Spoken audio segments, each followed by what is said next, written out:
یہ بہن نے ہمیں میسیج کیا تھا کہ وہ جرمنی سے انہوں نے میسیج کیا کہ یہاں عشاء 11:30 بجے کے بعد ہوتی ہے۔ اب عشاء کیا ہم ایسا کر سکتے ہیں کہ 11:30 کا ویٹ کرنا بہت دور ہو جاتا ہے، بچے مغرب کی نماز پڑھ کے سوتے ہیں، صبح اسکول جانا ہوتا ہے، آفس جانا ہوتا ہے، تو کیا ہم عشاء کی نماز پہلے پڑھ سکتے ہیں؟ اور دوسرا یہ کہ اس وجہ سے کہ چونکہ لیٹ پڑھنی ہوتی ہے بعد خود ہم سو جاتے ہیں اور اٹھ نہیں پاتے اور نماز قضا ہو جاتی ہے، تو کیا حکم شرع ہوگا؟ دیکھیں بہن، وہاں پر قیام، وہاں پر ٹھہرنا، وہاں پر رہنا یقینی سی بات ہے کسی نے آپ پہ لازم نہیں کیا، نہ آپ کو مجبور کیا، نہ وہاں رہنا لازم ہے۔ آپ دوسرے کنٹری میں، خود پاکستان یا آپ ہندوستان سے اگر تعلق رکھتی ہے تو وہاں آ سکتی ہیں۔ جب آپ کسی جگہ کا انتخاب کرتے ہیں تو اس کا مطلب یہ نہیں ہے کہ آپ شریعت کو اپنی مرضی کے مطابق ڈھالنے کی کوشش کریں۔ یہ ضرور ہے کہ شریعت آپ کی مجبوریوں کا خیال کرے گی اور آپ کو جہاں تک رعایت ہو سکتی ہے وہ دے گی،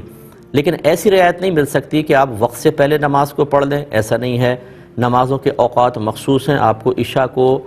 کو عشاء کے وقت میں ہی پڑھنی ہوگی۔ دوسری بات یہ ہے کہ آپ ایک دفعہ اگر عادت بنا لیتے ہیں کہ آپ پہلے سو جائیں مغرب کے بعد فوراً، یا تھوڑا جیسے وقت پہ سو گئے ہیں، اس کے بعد الارم وغیرہ لگائیں، آپ مڈ نائٹ اٹھ کے عشاء پڑھ لیں، پھر سو جائیں اور پھر فجر میں اٹھ کر نماز وغیرہ پڑھیں، یہ عادت ڈالیں گے اور بچوں کی بھی عادت ڈالیں گے، سب ہو جائے گا۔ میں اکثر ایسے سمجھاتا ہوں کہ ہمیں اپنے نفس کو بھی سمجھانا چاہیے کہ اگر آپ کی گورنمنٹ یہ اعلان کر دے کہ جو عشاء کی نماز مسلسل پڑھے گا اسے، اب آپ کے جرمنی میں شاید پتہ نہیں کون سی کرنسی چلتی ہے، فرض کر لیں UK کا ہو تو 1,00,000 پاؤنڈ ملیں گے،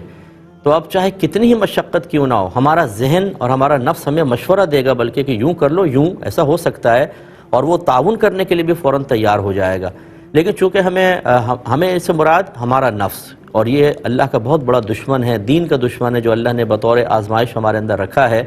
نفس ہمیشہ دینی معاملات کو حقیر اور معمولی کر کے آپ کی نگاہوں میں پیش کرے گا۔ قضا ہوگی تو کیا ہوا، بہت مشکل ہے، بعد میں پڑھ لیں گے، کوئی اتنا تو امپورٹنٹ نہیں ہے۔ لیکن دنیاوی معاملات جس میں ہمیں فائدہ ہو رہا ہو، یا وہ دنیاوی نقصان جس میں بہت زیادہ ہم